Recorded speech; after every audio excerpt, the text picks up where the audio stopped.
Good afternoon, everyone. This is Kathleen Ball, and this is the Grail Quest YouTube channel.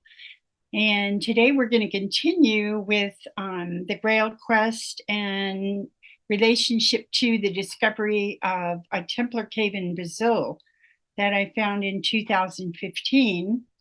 And I had a lot of questions when I found the cave.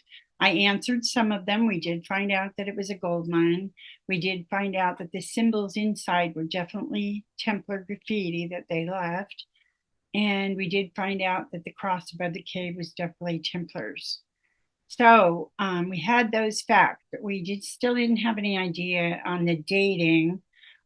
We had a pretty good idea from a church that I had discovered in Brazil, that it could possibly have been as early as 1090, because the symbols inside the cave were the same as a church that I found in Peniche, but I hadn't visited it yet. So this last trip in February of this year, 2024, was my third trip to Portugal. The first two trips were phenomenal, but every time I go there, there's just more that's revealed and more that's revealed.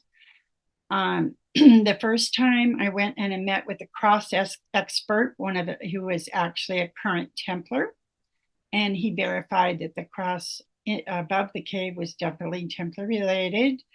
And he also had invited me to the Templar reunification ceremony the following year in 2019. So I did go for that, and that was phenomenal. And you'll see clips of it from in my film, The Brazilian Templars Mystery. You'll see clips, overviews of us lighting the cross, outside and in back of the chapel that's dedicated to Maria do Olibal, which is Mary Magdalene. Now, the third trip to Portugal that I just did was unbelievable. It was just, it was so phenomenal, because I had traveled on the first two trips. I had traveled throughout Portugal looking for the port that the Templars may have left from, because they couldn't have left from Tomar. It's too far inland. There is a river that's not far from it, but it just didn't make sense that they would come that far inland with these ships. And although Tomar was their stronghold there in Portugal, it just didn't seem like the likely place that they would have departed from on a cross Atlantic ship.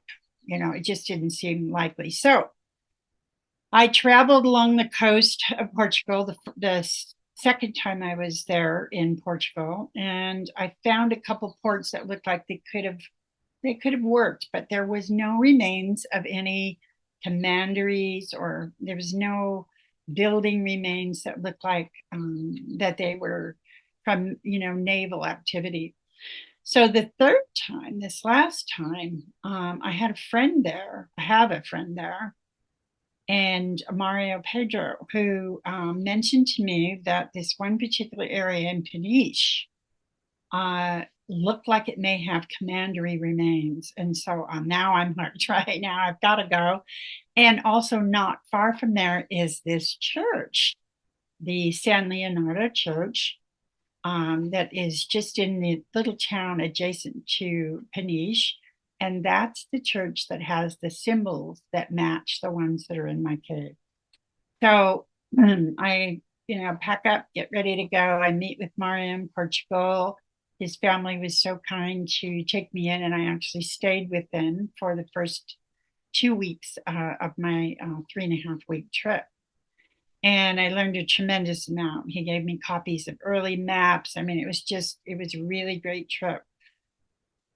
And we spent an entire week scouring the whole port area, the whole coastal area of Peniche. We found the remains of 2 commanderies. We found the remains of what looked like they may have been convents or schools that it would appear to be that they were used for naval education, for teaching the Templars nautical skills. Just from the layout of the front area, there were some specific diagrams, on one out in the yard that looked like a naval diagram. Also, we found out that every single one of the naval admirals in Portugal for several hundred years lived in Peniche. So that really kind of nailed it for us and for me, definitely. And from there, I traveled throughout the rest of Portugal. But prior to that, I went into Altugra, which is the little town, and I'm probably not pronouncing that correctly, but it's a little town that's adjacent to Peniche, where the Church of San Leonardo is located.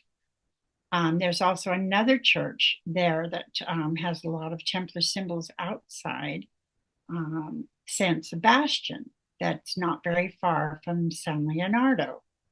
Well, we applied for the permits with the patrimony administration offices that oversee many of the churches in Portugal.